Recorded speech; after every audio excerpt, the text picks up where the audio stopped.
मेरे नौजवान साथियों, ये मौत आपसे पूछ करके तो नहीं आएगी। इस मौत को इससे कोई मतलब नहीं कि आपके कौन कौन से सपने हैं और आपके कौन कौन से इरादे हैं। ये मौत आएगी और आपको आपके अपनों से जुदा कर देगी। जो देखता है उसकी आंखों में आंसू आ जाते हैं। लेकिन मेरे प्यारे भाइयों, मौत को कोई तरस नहीं आता, मौत को कोई रहम नहीं आता। मौत का फरिश्ता, इसको उससे कोई मतलब नहीं कि आपका 1.5 साल का बच्चा आपका इंतजार कर रहा है, अभी आपकी नई नई शादी हुई है, अभी आपकी जवान बेवा आपका इंतजार कर रही होगी, आपके माँ बाप आपका इंतजार कर रहे हैं, अभी तो आपने मकान भी नहीं बनाया, अभी तो आपने जिंदगी में बहुत सारे सपने पूरे नहीं किए। मौत आएगी और आपके सारे सपनों को चकनाचूर कर देगी। अल्हाकुमुत्तकासुर हत्ता ज़ुरतुमुल मकाबिर। मेरे बंदो, तुम कितना भागोगे, कितना भागोगे, तुम अल्लाह से भाग करके कहां जाओगे? हत्ता ज़ुरतुमुल मकाबिर, एक दिन तो तुमको कब्रिस्तान आना है। बीवी को बहुत मोहब्बत है शौहर से, बीवी की आंखों में आंसू बह रहे हैं, बेटे रो रहे हैं, मगर बेटा एक बार भी नहीं कहता मेरे अब्बा जान को मेरे पास रहने दो। सब लोगों को फिक्र है जल्दी से कब्र तैयार हो जाए, जल्दी से जनाजा पड़ी जाए, अब्बा को दफन कर दिया जाए। कोई मुर्दे को रखने को तैयार नहीं है। ओ लोगों, तुम्हारी वैल्यू खत्म हो गई, तुम्हारी हकीकत खत्म हो गई। मौत के आते ही तुम्हारी औकात तुमको पता चल गई। इसीलिए अल्लाह कहता है अल्हाकुमुत्तकासुर हत्ता ज़ुरतुमुल मकाबिर। जब तुम कब्रिस्तान पहुंचोगे तब तुम्हें पता चलेगा दुनिया की हकीकत क्या है। कब्रिस्तान तो पहुंचोगे ना एक दिन। दुनिया में फॉर्च्यूनर गाड़ी की सवारी करने वाला, 1-1 करोड़ की गाड़ी से चलने वाला, 4 लोगों के कंधों पर आज जनाजे की शक्ल में जा रहा है। जो अपने शैम्पू से, अपने फेवरेट शैम्पू से नहाया करता था। बहुत सारी औरतें डव शैम्पू लगाती हैं, कोई दूसरा शैम्पू ले आओ तो बुरा मान जाती हैं। बहुत सारे लोग लक्स साबुन से नहाते हैं, उनको दूसरा साबुन नहीं चलता। आज मर गया, आज कोई कहने वाला नहीं है ये तो डव साबुन से नहाया करता था, आज इसको साबुन क्यों नहीं लगा रहे हो, कोई ये कहने वाला नहीं है। ये तो गर्म पानी से नहाया करता था, आज इसको ठंडे पानी से क्यों नहला रहे हो, कोई ये कहने वाला नहीं है। इसको शैम्पू क्यों नहीं लगा रहे हो, ये तो शैम्पू लगाया करता था। इतना बेबस हो गया, इतना कमजोर हो गया, आज उसके बदन से कपड़े दूसरे उतार रहे हैं, आज उसको नंगा दूसरे लोग कर रहे हैं, आज उसके बदन पर दूसरे लोग पानी डाल रहे हैं। आज वो इस लायक भी नहीं है कि वो कुल्ली कर सके, वो नाक में पानी डाल सके, आज उसकी गंदगी को दूसरे लोग साफ कर रहे हैं। मर गया, घर वालों ने नहला दिया, अब कफन का नंबर आया। दुनिया में कपड़ा पहनता था तो दुकान पर जाकर के कहता था सबसे महंगा कपड़ा मुझे दिखाओ। 1000 रुपया मीटर वाला कपड़ा पहन करके वो निकलता था और अपने कपड़े का रोब झाड़ता था। आज मर गया तो मामूली कॉटन के कफन के कपड़े में, सूती कपड़े में उसको कफनाया जा रहा है। वो ये भी नहीं कहता है ओ लोगों मैं तो रेमंड का कपड़ा पहना करता था, मैं तो फला कंपनी का कपड़ा पहना करता था, मैं तो डेनिम की, मैं तो फला ब्रांड की जींस की पैंट पहना करता था। आज सारा ब्रांड हवा हो गया, आज सारी कंपनियां हवा हो गई, आज जिस कपड़े में कफनाया जाए वो कफनाया जा रहा है। कफना दिया गया, अब लोग आ रहे हैं उसको देखने के लिए। देख लो आखिरी दीदार है, अब इसको कोई देखने वाला नहीं होगा। आखिरी दीदार है, देख लो। अब ये मनु मिट्टी नीचे चला जाएगा, अब इसको कब्र में डाल दिया जाएगा। फिर तुम देखना भी चाहोगे तो फोटो के अंदर देख सकते हो, मोबाइल के अंदर देख सकते हो, तुम रियल में दोबारा इसको नहीं देख सकते। कफना दिया गया, जनाजा तैयार कर दिया गया, 4 लोगों ने चारपाई को उठाया, कब्रिस्तान लेके जाने लगे। कब्रिस्तान लेकर के पहुंचे, इमाम साहब ने खड़े होकर के जनाजे की नमाज पढ़ाई। जनाजे की नमाज में इमाम साहब ने सूरह फातिहा पढ़ी, दरूद शरीफ पढ़ा, जनाजा की दुआएं पढ़ी, मुर्दे की मग़फ़िरत की दुआ की। चौथी तकबीर के बाद सलाम फेरा। कब्र तैयार हो चुकी है, कब्र के पास लाया गया, कब्र में उतारा गया, मिट्टी दे दी गई, सारे लोगों ने मिट्टी दे करके अपने हाथ झाड़ लिए और हाथ के साथ साथ अपना पल्ला भी झाड़ लिया।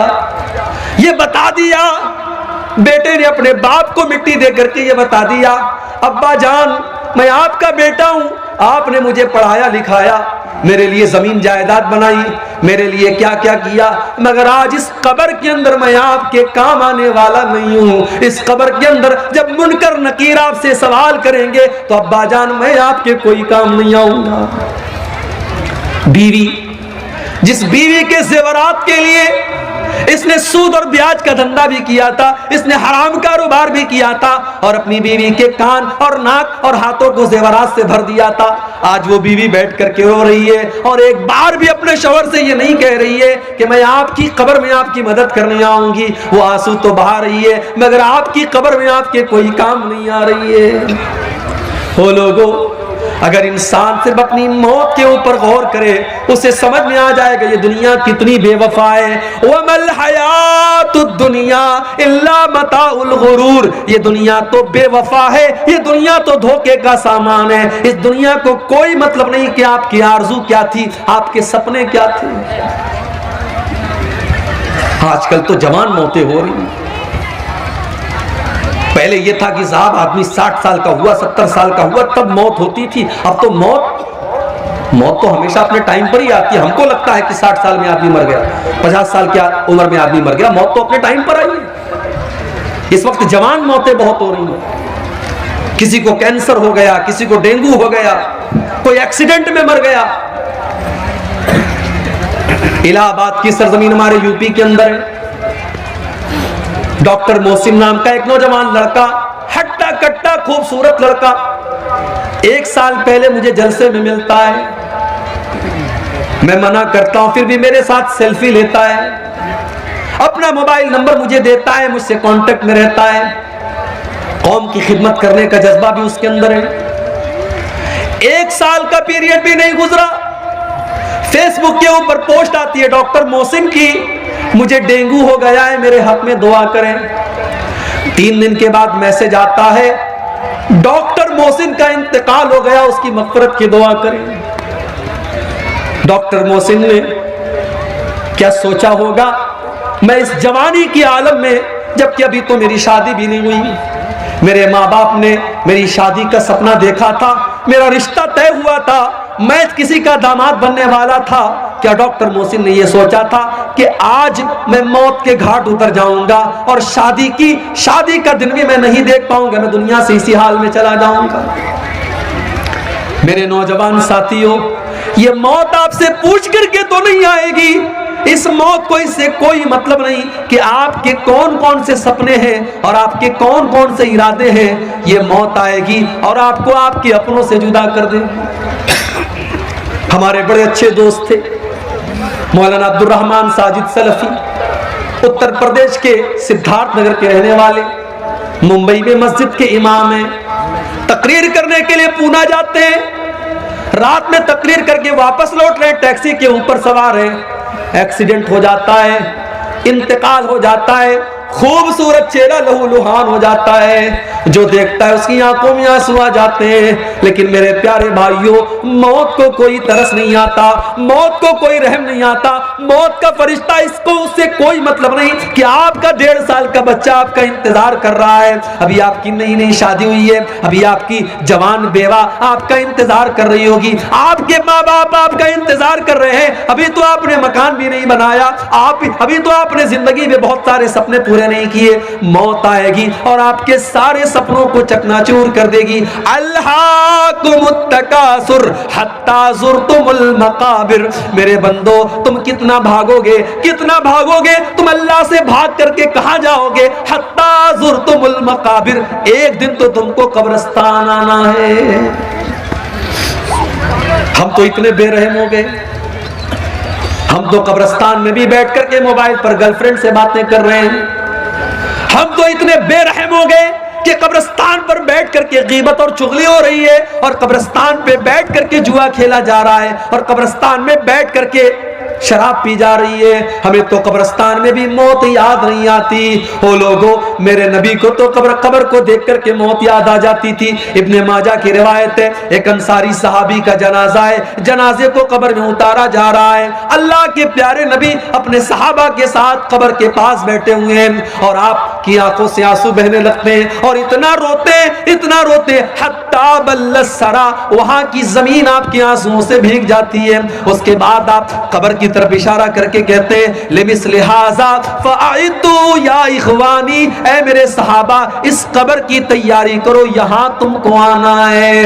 हो लोगों, हम तो इतने कठोर दिल हो गए, हमको तो कब्र देख करके भी मौत याद नहीं आती। हत्ता ज़ुरतुमुल मक़ाबिर, कब्रिस्तान तो तुमको जाना है। इंसान बहुत तरक्की कर गया, बड़े बड़े हॉस्पिटल खुल गए, कटिहार में, किशनगंज में, दिल्ली में, मुंबई में, मगर आज भी डॉक्टर के पास मौत का कोई इलाज नहीं है। एक टाइम ऐसा आता है, डॉक्टर कहता है साहब मरीज को ले जाओ, अब इसको दवा की नहीं, इसको दुआ की जरूरत है।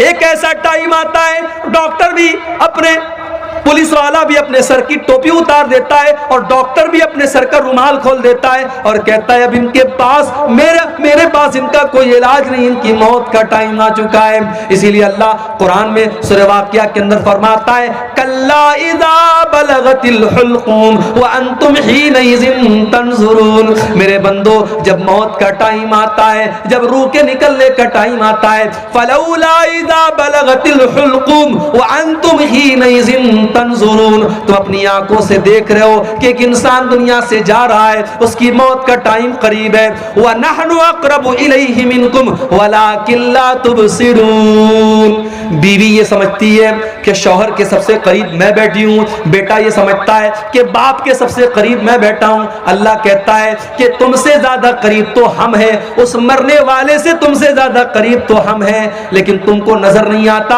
हम तो उस मरने वाले के तुमसे भी ज्यादा करीब हैं। फलौला इन कुंतुम गैर मदीनीन तरजिऊनहा इन कुंतुम सादिकीन, अगर तुम्हें ये लगता है कि तुम्हारे ऊपर अल्लाह का पावर नहीं है, अल्लाह की ताकत नहीं है, तो जरा मरने वाले की रूह को वापस डाल करके दिखा दो, जरा मौत से उसको बचा करके दिखा दो। तुम नहीं दिखा सकते, मौत से बच नहीं सकते तुम। और इसीलिए अल्लाह ने अपने नबियों को भी मौत के घाट उतारा, नबियों को भी मौत आई। सुलेमान अलैहिस्सलाम इतने बड़े नबी हैं, जिन्नात उनके कंट्रोल में है और जिन्नात उनके हुक्म से बैतुल मुक़द्दस की तामीर कर रहे हैं। हजरत सुलेमान उनको डायरेक्शन दे रहे हैं और जिन्नात बैतुल मुक़द्दस की तामीर कर रहे हैं। सुलेमान अलैहिस्सलाम लाठी के सहारे खड़े हैं और उनको डायरेक्शन दे रहे हैं, और उसी हाल में सुलेमान अलैहिस्सलाम को मौत आ गई। लाठी पर टेक लगा करके खड़े थे, मौत आ गई, इंतकाल हो गया सुलेमान अलैहिस्सलाम, आंखें खुली है।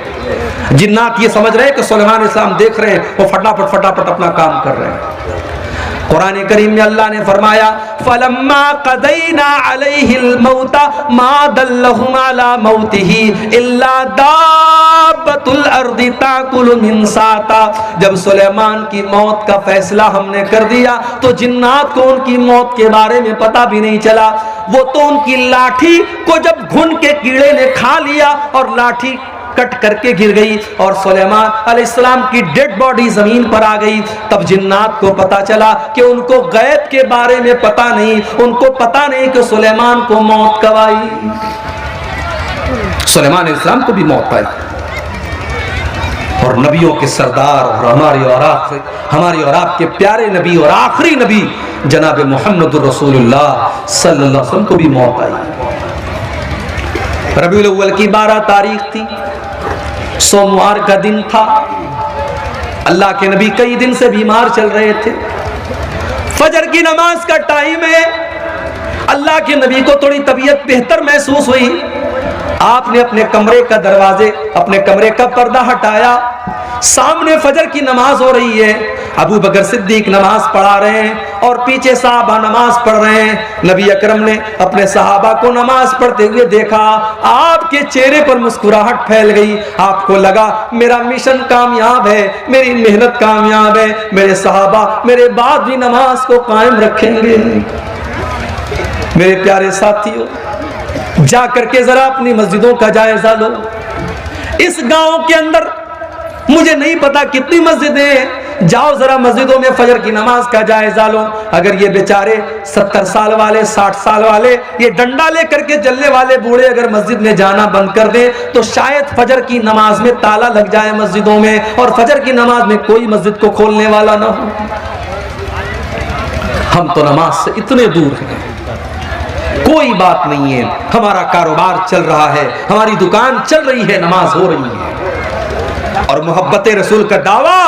अल्लाह अकबर। एक मरतबा रबीउल अव्वल का महीना था, मेरा प्रोग्राम था कलियाचक में, मालदा में। मालदा स्टेशन से कलियाचक जाने में आमतौर से 1 से 1.5 घंटा लगता है, मुझे 3 घंटे लग गए। रास्ते पर जुलूस निकल रहा था साहब। किसका जुलूस निकल रहा है? नबी के आशिकों का जुलूस निकल रहा है। नबी के आशिकों का जुलूस निकल रहा है, डीजे बज रहा है, रास्तों को जाम करके, नाच करके, गा करके, नारे लगा करके लोग मोहब्बत रसूल जाहिर कर रहे हैं।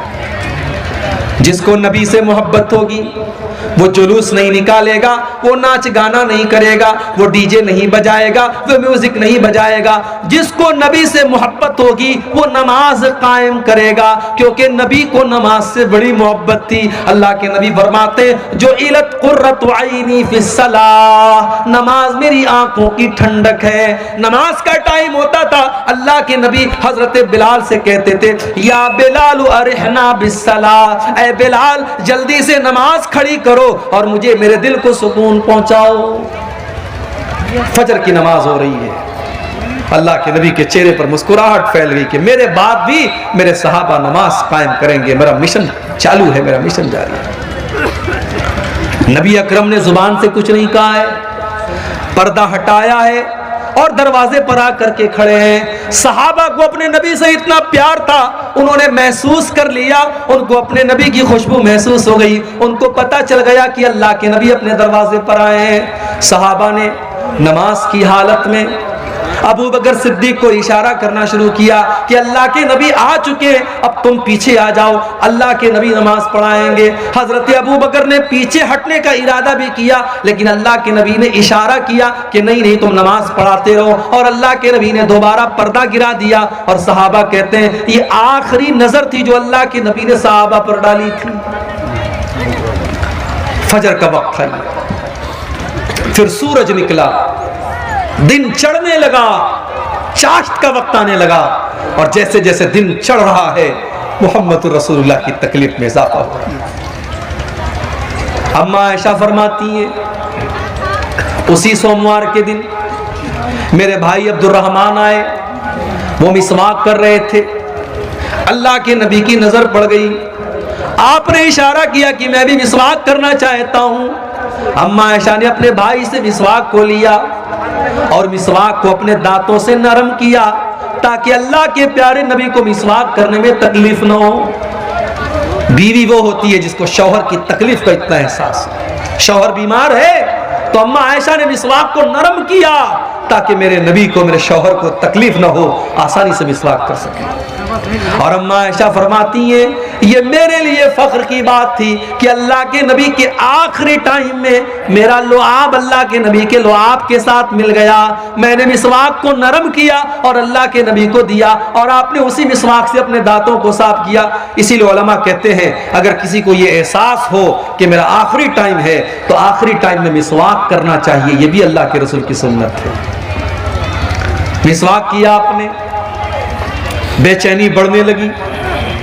आपके बगल में एक प्याले में पानी रखा हुआ था, आप बार बार अपने हाथ में पानी लेते, अपने चेहरे पर छिड़क लेते और कहते अल्लाहुम्मा इन्नी अला सकरातिल मौत, हाय अल्लाह तू मौत की सख्तियों पर मेरी मदद फरमा, हाय अल्लाह सकरातुल मौत पर तू मेरी मदद फरमा। अम्मा आयशा फरमाती है कि पहले मैं मौत की सख्ती को बहुत गलत समझती थी, मगर जब अपने नबी के ऊपर मैंने मौत की सख्ती को देखा तब मैंने मौत की सख्ती को गलत समझना बंद कर दिया। उसके बाद अम्मा आयशा फरमाती है आपने अपने दोनों हाथ उठाए, आपने अपने दोनों हाथ उठाए और आपकी जुबान से निकला मअल्लज़ीना अनअमता अलैहिम मिनन नबिय्यीना वस्सिद्दीक़ीना वश्शुहदाई वस्सालिहीन। ऐ अल्लाह तू मुझे उन लोगों में शामिल फरमा दे जिन पर तेरा इनाम हुआ है, अपने नबियों में शामिल फरमा दे, अपने सिद्दीकीन में शामिल फरमा दे, अपने शुहदा में शामिल फरमा दे, अपने नेक बंदों में शामिल फरमा दे। अल्लाहुम्मा अलहिकनी बिर्रफीकिल आला। आपने फरमाया ऐ अल्लाह तू अपने बेहतरीन बंदों में मुझको शामिल फरमा दे। इतना कहते हुए अल्लाह के नबी ने हाथ उठाया और फिर धीरे धीरे आपका हाथ जमीन पर आ गया और आपकी रूह आपके बदन से निकल गई और आप इस दारे फानी को छोड़कर चले गए। नबी अकरम को भी मौत आई। ये मौत है मेरे भाई, अगर इसको हम याद रखें तो दुनिया की लज्जतें देख करके हम बहकेंगे नहीं, दुनिया की रंगीनियां देख करके हम बहकेंगे नहीं। अल्लाह को मुत्तकासुर, मेरे बंदो ये मालो दौलत की और दुनिया की रंगीनियों को देख करके तुम अल्लाह को भूल बैठे हो। हत्ता ज़ुरतुमुल मकाबिर, मगर एक दिन आएगा जब तुम कब्रिस्तान जाओगे, जब तुम्हारी मौत हो जाएगी, तुम कब्रिस्तान पहुंचोगे। कल्ला सौफ़ तालमून, उसके बाद तुम्हें जरूर पता चल जाएगा कि अल्लाह का वादा कितना सच्चा था। सुम्मा कल्ला सौफ़ तालमून, तुम्हें जरूर पता चल जाएगा कि अल्लाह का वादा सच्चा था। बंदे को कब्र में दफनाया गया। अल्लाह के नबी फरमाते दफना करके जब वापस जाने लगते हैं तो मुर्दे को फौरन दोबारा उसकी रूह को लौटाया जाता है, दोबारा उसके अंदर जिंदगी डाली जाती है और वो दफना करके जाने वालों के जूतों की आवाज को भी सुनता है। और दो फरिश्ते उसके पास आते हैं, एक का नाम मुनकर है, एक का नाम नकीर है। ये दोनों फरिश्ते उसको बिठाते हैं। एक सवाल पैदा हुआ, भाई मुसलमान अपने मुर्दों को कब्र में दफनाता है, मगर हमारे हिंदू भाइयों क्या तो जला दिया जाता है, उनको कब्र में अजाब कैसे होगा? पारसी लोगों के यहाँ तो लाश में मसाला लगा करके चिलकौओं को खिला दिया जाता है, उनके यहाँ कैसे हिसाब व किताब होगा? कोई पानी में सफर कर रहा था, डूब करके मर गया, मछलियों ने उसको खा लिया, उसका कब्र में हिसाब व किताब कैसे होगा?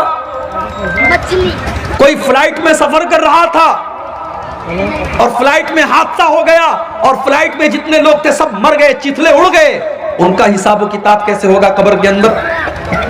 तो ये बात याद रखिए, इन्नल्लाह अला कुल्लि शैइन कदीर।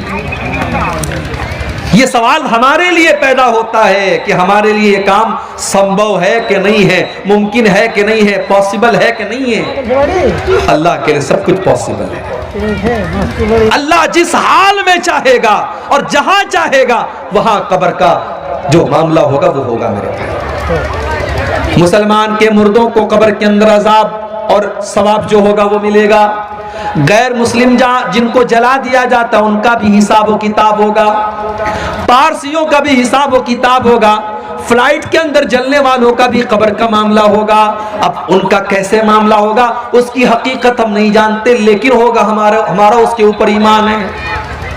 हमारी अकल में आए ना आए, हमारी लॉजिक में आए ना आए, लेकिन हमें मानना है, हमें ईमान रखना है। इसलिए कि अल्लाह ने अपने मोमिन बंदों की ये पहचान बताई, अल्लज़ीना युमिनूना बिल गैब, कि वो गैब के ऊपर ईमान रखते हैं, वो बगैर देखे ईमान रखते हैं। दो फरिश्ते आए, मुनकर नकीर, उन्होंने बिठाया आपको, उन्होंने 3 सवाल पूछा। मन रब्बुका, तुम्हारा रब कौन? माँ दीनों का, तुम्हारा दीन क्या? मन नबियों का, तुम्हारे नबी कौन? तुम्हारा रब कौन, तुम्हारे नबी कौन, तुम्हारा दीन क्या? यही 3 सवाल होगा बस, चौथा कोई सवाल नहीं होगा। कितनी प्रॉपर्टी बना के आए, सवाल नहीं। कितना पढ़ लिख करके आए, ये भी सवाल नहीं। कितना धन दौलत कमाया, ये भी सवाल नहीं। सवाल 3 होगा, तेरा रब कौन, तेरा दीन क्या और तेरे नबी कौन। अब जरा दिल पर हाथ रख के बताना मेरे भाइयों, इन 3 सवालों का जवाब आपको कहां मिलेगा? स्कूल में तो नहीं मिलेगा, कॉलेज में तो नहीं मिलेगा, साइंस में नहीं मिलेगा, मैथ में नहीं मिलेगा, हिस्ट्री में नहीं मिलेगा, इंग्लिश की किताबों में नहीं मिलेगा। इन 3 सवालों का जवाब रब के कुरान में मिलेगा और मुस्तफा के फरमान में मिलेगा। आप आज बच्चों को मदरसे नहीं भेजते, मुझे एतराज नहीं, आप स्कूल भेजो, मुझे कोई एतराज नहीं, मगर आप अपने बच्चे को इस लायक बनाओ, अपनी बेटी को इस लायक बनाओ कि आपका बच्चा और बच्ची स्कूल में पढ़ कर इन 3 सवालों का सही जवाब दे दे। उसे पता हो कि उसका रब कौन है, उसे पता हो उसका इस्लाम, उसका दीन क्या है, और उसको पता हो कि उसके नबी कौन है। जिस स्कूल में क्रिसमस के मौके पर ऊपर से टॉफी गिरा करके ये बताया जा रहा हो कि आज अल्लाह का बेटा पैदा हुआ है, नऊज़ बिल्लाह, आज अल्लाह का बेटा पैदा हुआ है इसलिए अल्लाह ताला टॉफी बांट रहा है, जहां स्कूल में बच्चों को ये तालीम दी जा रही हो, वहां का बच्चा कैसे मुसलमान होगा? जहां लड़कियों को ये सिखाया जा रहा हो कि तुम्हारे बदन का कोई पर्दा नहीं है, तुम जैसे चाहे वैसे कपड़े पहन करके निकल सकती हो, वहां पढ़ने वाली लड़की कहां से पर्दा करेगी और उसकी आंखों में कहां से शर्म हया आएगी? इसीलिए आज मुसलमान लड़कियां गैरों के साथ फरार हो रही हैं। नाम था सलमा बानो, नाम था आयशा बानो, उसने नाम रख लिया संगीता देवी, सीता देवी, उसने मजहब भी तब्दील कर लिया, उसने मुर्तद भी हो गई। वो कितनी मिसालें मौजूद हैं। आफताब और श्रद्धा की कहानी तो बहुत मीडिया वालों ने चलाई, मगर इस जैसी लाखों कहानियां जहां मुसलमान लड़कियों को बाकायदा जाल में फंसाया गया और उनको मुर्तद बनाया गया और मार करके इज्जत लूट करके खत्म कर दिया गया, उन कहानियों को कोई मीडिया वाला चलाने को तैयार नहीं है। और आज तो मीडिया वालों को भी खरीदा जा रहा है। इस मुल्क में एक चैनल था, न्यूज चैनल, जो थोड़ी बहुत सच्चाई दिखाता था, उसको भी बहुत बड़े लोगों ने खरीद लिया। ये अलग बात है कि एक ऐसा भी जर्नलिस्ट था, एक ऐसा भी पत्रकार था, सहाफी था, वो नहीं बिका, उसने कहा मैं एनडीटीवी से इस्तीफा दे दूंगा, मगर मैं झूठ का साथ नहीं दे सकता। अल्लाह ऐसे पत्रकारों और ऐसे जर्नलिस्ट की हिफाजत करे और उन्हें और सच बोलने की तौफीक अता फरमाए। मेरे भाइयों, आप सोचिए कि आज हमारी बेटियों के पास दीन की तालीम नहीं है, उन्हें ईमान की अहमियत नहीं पता, और कब्र में यही 3 सवाल पूछा जाएगा, तेरा रब कौन है, तेरे नबी कौन है, तेरा दीन क्या है।